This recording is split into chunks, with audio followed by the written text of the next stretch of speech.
So, you want to know how to make a custom paintball minigame just like this? Well, today I'll show you how to do it. It's actually pretty simple. You can even test the amount of blocks in an area and track the score for the end of your game. The first thing you're going to want to do is create a team. Now you want to make a team for blue and red. As you can see, I already have that. Of course, you can make it other colors, but blue and red is what I'm going to be using for this example. The first command you're going to want to do is make sure it's always active and repeat, is execute as, at E, meaning that any entity that is on the red team, in this command block we'll be using red, but I'll do blue again. It's going to tag any entity that is a snowball, which is what I'm using for this example, but you could use other things, within the distance of 2 blocks. It's going to add the tag red. Of course, you can call the tag whatever you want, but for simplicity's sake, I'm going to call it red. Now, I NBT copied this, meaning that I hit Control middle mouse button to get exactly the same commands in here. And I'm just replacing red with blue. So now we have virtually the same command in each block, just with red and blue swapped out. Now this is what's going to actually make the blocks change color. I'm going to do these out in lines, just like that, so you could follow pretty easily.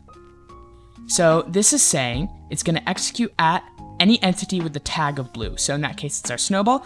It's going to run -2, -1, -2, and then on the other side, we do it +2. Now the reason we want to keep the -1 so it doesn't fill anything else, and we want to fill it with blue concrete. As you can see, you don't need anything between that, and we want to replace white concrete. That's so the only thing that it's going to change is the white concrete. You don't need the replace thing, and you can make it any other block, but it's easiest if you just do that. Then I copy this command block again, and I'm just changing everywhere it says blue to red. And then for the final command, we're going to want to do the exact same thing again, but replace white with red in this case and blue for the other one. That way, the blocks don't not change when we hit it with a different color. We want it to change whenever the block gets hit with the snowball, not just if it's a white block. And that's going to do it for the base commands. So I'm going to destroy these over here because they do the exact same thing. And I'm going to I'm going to leave all the teams that I'm currently on. And I'm going to join the blue team. And I'm going to give myself a snowball. One quick little note is don't do type equals snowball, just do type equals !player. Exclamation point means accept, which I covered in my last video. I'm going to change it for both, and that's pretty much the only thing you need to change. I'm actually going to make this 2 instead of 3, and I'm pretty sure this should... Okay, it doesn't work. I'm going to change it back to 3, and that should work. So I once again stand corrected. Make sure that that number is 3 instead of 2, and as you'll see here, it works how we wanted. So now I'm going to go onto the red team, and we'll see how it looks from the red side. Editor's note, I actually joined the wrong team here. As you can see, it's like colored. It won't be like that for you. Just make sure you join the right one. This is for a different thing that I was setting up in my command block world. So now we're back, and as you can see, it's actually working. And that basically is the basic setup for our game. If you want, you can leave it here. But you pretty much have working paintballs. So now we need to find a way to track the score so we can actually determine a winner of the game. So to make the scoreboard, the first thing you're going to want to do is actually create it. You do this by typing /scoreboard objectives add, and then you can name it whatever, but I'm naming it score, and you want to make it dummy. Dummy means that it's not going to have anything. So I'm removing it because I already have one called score. You don't need to remove it unless you want to remove this later down the line. So we're going to set this up as a command block chain, and the way it works is it scans line by line.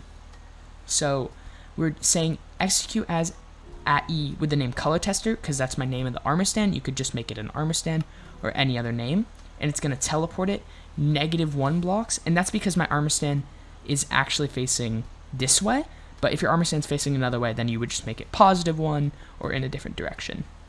And then for the next command, we're going to say it's going to execute at if the block directly beneath it is black concrete, it's going to move it back, because the way mine works is it scans line by line. So when it reaches the end of the line and hits that black concrete, it moves it over one and back to the start.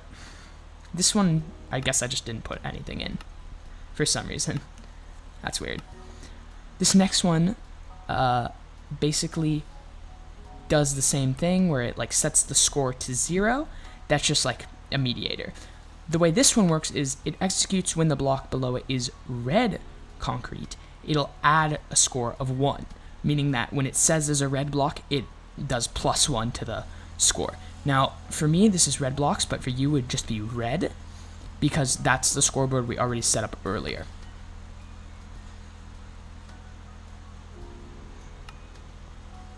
Then the next thing is exactly the same command, executing under our armor stand, which is called ColorTester. If it's a blue block, it'll set it to blue. And then what I have here seems a little weird. It says when it's on red wool, it'll set the scores to 0.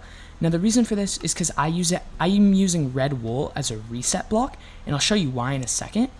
And when the scores are 0, it teleports it back to the start.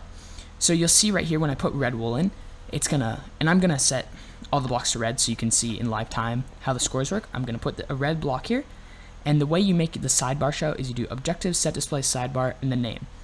So when it runs over that red block, it resets the score. Now, the reasoning I have it like this is because I'm a relatively lazy developer. So the way I had it go is when it hits that line at the end of the cube, that line of black blocks, it's just going to teleport back and go against that red wool. So that's why I have red wool as my reset block. You could have it as whatever you want, and you may not even need it. You may just say, like, when it runs over the certain block, reset everything, but for this case, I have it as a red block. And for demonstration purposes, I'm throwing some blue snowballs or paintballs over here, and I'm going to show you how the scoreboard actually looks when you're finally done. And now I'm going to fill in some red concrete blocks, and this is just, I'm not doing too many so we can actually count to see if the score is accurate. So once we got 4 or so in, I'm going to run it. Now keep in mind it didn't start at the very start, so I'm actually going to reset it. So I stopped it right there, and now it reset entirely. And I'm going to stop it right when it finishes.